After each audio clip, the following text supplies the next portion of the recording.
आपके तो तीनों भी गायब, जिन साहबा को आपका आलम लेकर आप निकल पड़ी हैं, अंधाधुंध फायरिंग कर रही हैं, उन्होंने तो इस्लाम के लिए कोई खिदमत अंजाम नहीं दी। आप मुझे दिखा दें, और मैं अगर गलती पे हूँ भाई मुझे दिखा दो आकर कि ये देखो जी हज़रत अबू बकर उमर उस्मान ने जंगों में इतनी फतूहात की हैं। दिखा दें, आप दिखा दें, एक हवाला, दूर नहीं जाना, एक हवाला, सिर्फ एक हवाला।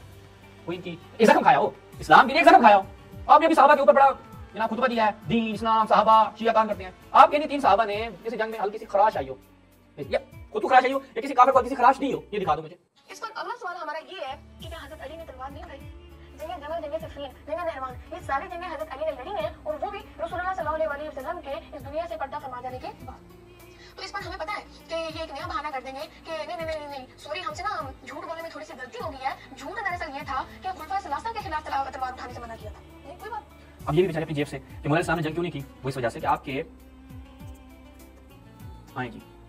ये मैं आपकी बुखारी झूठ आपकी घर से निकाल के लाऊंगा, टेंशन नहीं लो। ये कौन है? सही बुखारी। ये देखना, ये क्या सही बुखारी है? मोहम्मद मौला इस्लाम के साथ तो लोग थे कि आपके साहबा ने मुंह फेर लिया। ये रिवायत नंबर क्या है? 42 41 क्या है जी?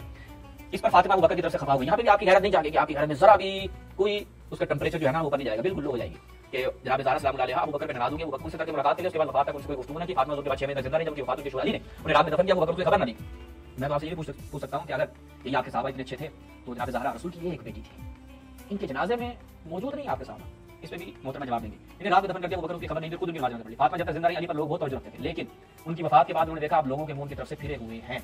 अब मुझे जवाब देना कि ये लोग अली से मुंह क्यों फेर रहे थे? फिर आप अपना अच्छे से होमवर्क करके ना फिर हमारे सामने, क्योंकि आपके बड़े बड़े मौलवी भी हमारे सामने जब भी बैठे रुसवा हुए हैं और अब मजीद बैठने की उनमें जरूरत नहीं है। अब वो खातून का सहारा दिया, और लुत्फ की बात यह है, तारीख गवाह है कि अली वालों के मुकाबले में सहाबा ने हमेशा खातून का सहारा दिया। हाँ क्या कहने, मैं जुमला मिंबर पे कहता, लेकिन मैंने आपके लिए यहीं पे कह दिया कि मौला अली इस्लाम के मुकाबले में सहाबा ने क्या किया। वरना उस्मान के खून से आयशा का कोई ताल्लुक नहीं था, आयशा को ढाल बनाकर मैदान में लेकर आए, लेकिन फिर भी जो हाल उधर हुआ था ना वो यहाँ पर नहीं होगा। तारीख खुद को दोहराएगी। अब ये मौलवी चाहे खवातीन को आगे करें, चाहे बच्चों को, अभी कोई बच्चों को भी आगे कर रहे हैं, ठीक है, लेकिन आप लोगों के मुकद्दर में एक ही चीज़ है, और वो है रुसवाई और दलालत, जो जमल में भी उठानी पड़ेगी वो आज भी उठानी पड़ेगी। तो लिहाजा आज की जंग जमल दोबारा अपने आप को दोहराएगी।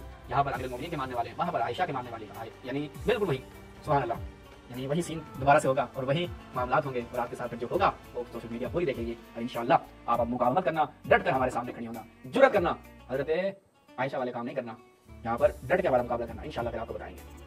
वस्सलामु अलैकुम रहमतुल्लाह।